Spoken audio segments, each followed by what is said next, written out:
Halo, selamat malam pemirsa. Senang sekali saya kembali menjumpai Anda dalam special report, dan kali ini dalam edisi Siapa Menebar Makar. Sejumlah aktivis ditangkap oleh kepolisian saat aksi damai 212 sedang digelar di Silang Monas, Jakarta. Beberapa di antaranya disangka akan melakukan makar, dan lalu seperti apa jawaban dari Kapolri mengenai dugaan makar tersebut? Bersama saya David Silahoy, inilah special report selengkapnya.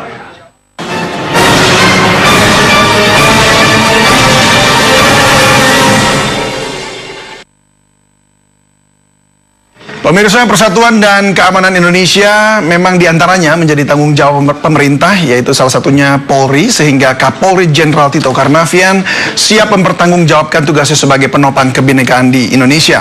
Di hadapan Komisi 3 DPR RI, Kapolri mengungkap sejumlah permasalahan, diantaranya penangkapan 11 aktivis senior, isu makar pilkada, dugaan penistaan agama, dan kasus lainnya yang menggoncang persatuan dan kesatuan Republik Indonesia.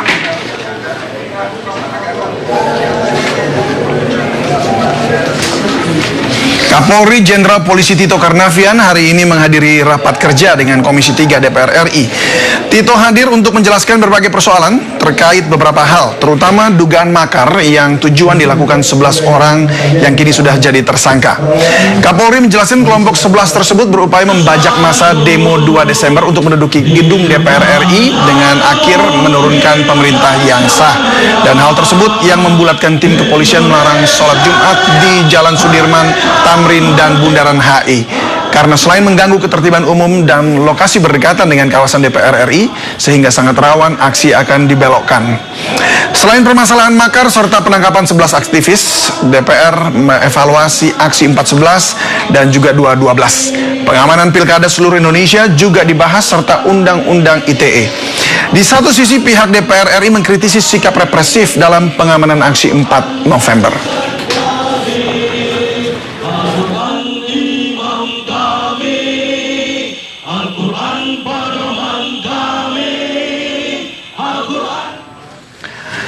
Dalam kesempatan pertemuan antara DPR RI Komisi 3 dengan Kapolri Jenderal Tito Karnavian, beberapa anggota DPR menanyakan beberapa hal perihal dugaan adanya aksi makar yang akan menciderai aksi Super Damai 2 Desember lalu.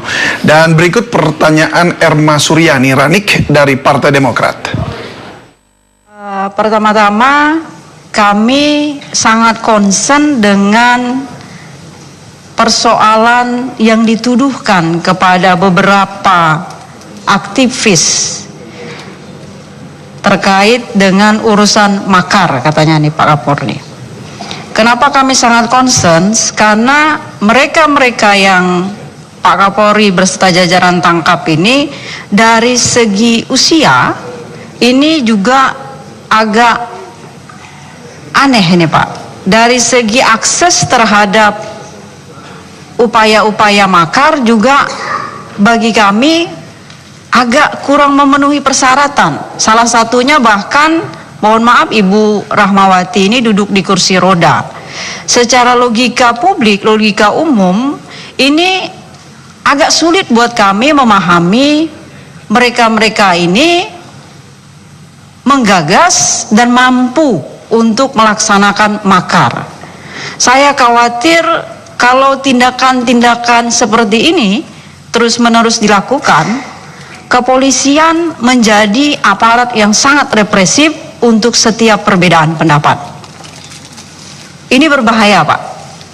Kita berjuang untuk menegakkan demokrasi tidak mudah. Dulu sikit-sikit zaman dulu ditangkap.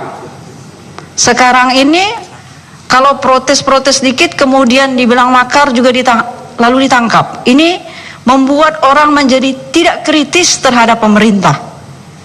Padahal salah satu ciri negara demokrasi untuk memajukan bangsa adalah kuatnya civil society yang kritis terhadap pemerintah. Saya yakin teman-teman Polri ini pasti menyiapkan sejumlah bukti untuk memastikan bahwa beberapa orang ini, 11 orang, meskipun saya lihat di bukunya Pak Kapolri ini beda-beda pasal yang digunakannya, mau dibuktikan sebagai makar, kita tunggu saja nanti Pak pembuktiannya di pengadilan.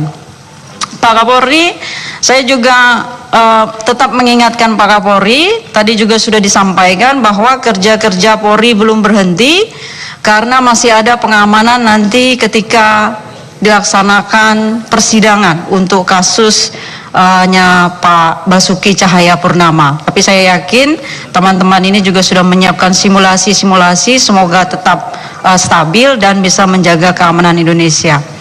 Pak Kapolri, kenapa kami juga concern terkait dengan makar ini? Karena pernyataan Pak Kapolri yang dikutip di media yang menyatakan ada oknum-oknum atau orang-orang yang atau kelompok-kelompok yang mau menunggangi aksi 2 Desember itu dengan makar, kemudian menjadi bola liar, Pak.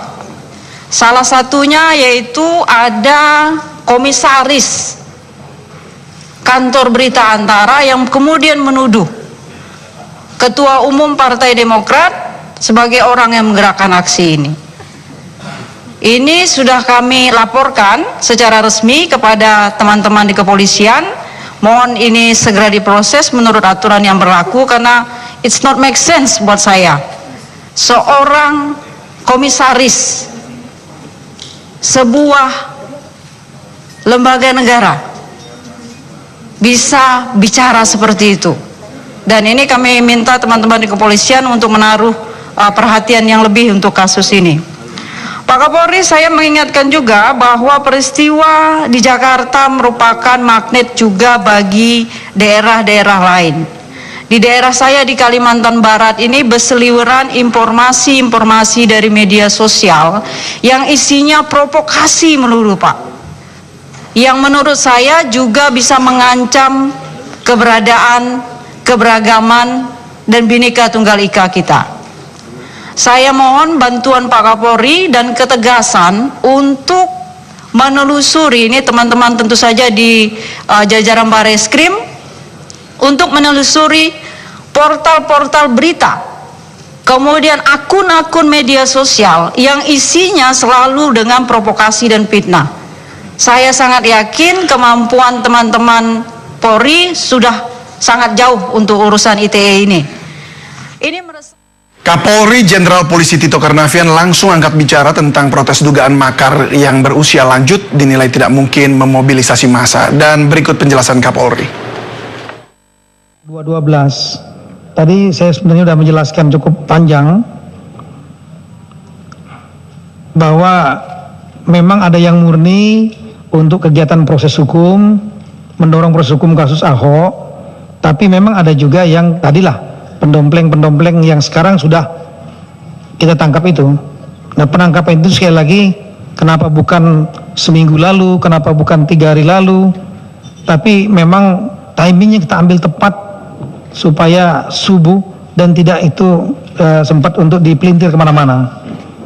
Kemudian kenapa di Monas, tadi saya sudah jelaskan juga, kita bukan mendorong mereka untuk melakukan kegiatan di Monas, tapi mengkanalisasi supaya mereka tidak melakukan di Jalan Tamrin dan Sudirman yang lebih sulit untuk dikontrol dan akan banyak problem kalau di sana. Sehingga Istiqlal mungkin gak muat yang kita sampaikan di Monas. Kemudian dari Polri sendiri melihat ada upaya-upaya inkonstitusional memanfaatkan massa tadi. Nah, oleh karena itu Polri prinsipnya kalau upaya-upaya untuk menyampaikan pendapat, kritik dan lain-lain melalui mekanisme yang ada termasuk ke DPR tidak pernah menghalangi dan tidak menjadi masalah. Tapi kalau dilakukan secara inkonstitusional seperti menduduki DPR secara paksa, maka Polri sebagai penegak hukum, penjaga Kamtipmas, ini tentu hukum harus tegak dan Polri pasti tidak akan mentolerir apapun juga upaya-upaya paksa melanggar aturan hukum untuk melakukan pendudukan DPR MPR. Itu prinsip kita. Kemudian yang berikutnya Pak Asrul.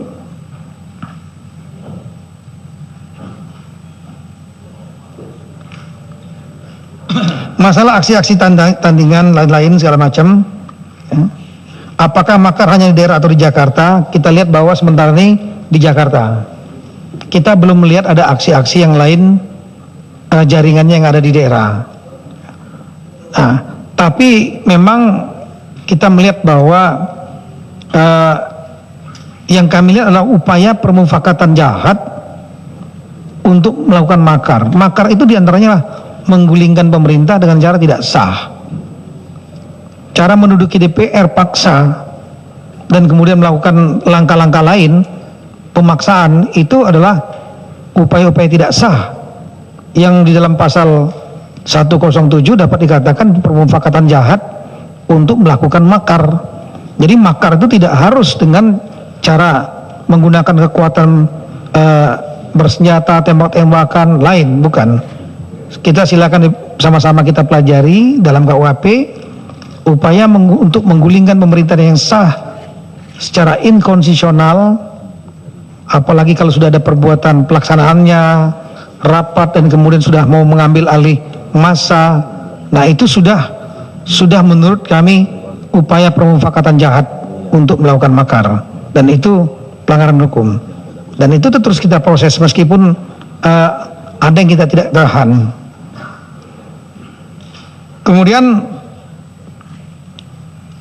di Jakarta ya memang karena memang tempat ini adalah pusat politik, simbol politiknya lah kalau untuk pemerintah adalah istana, maka simbol politik untuk para kongresmen, para senator adalah di DPR, gitu.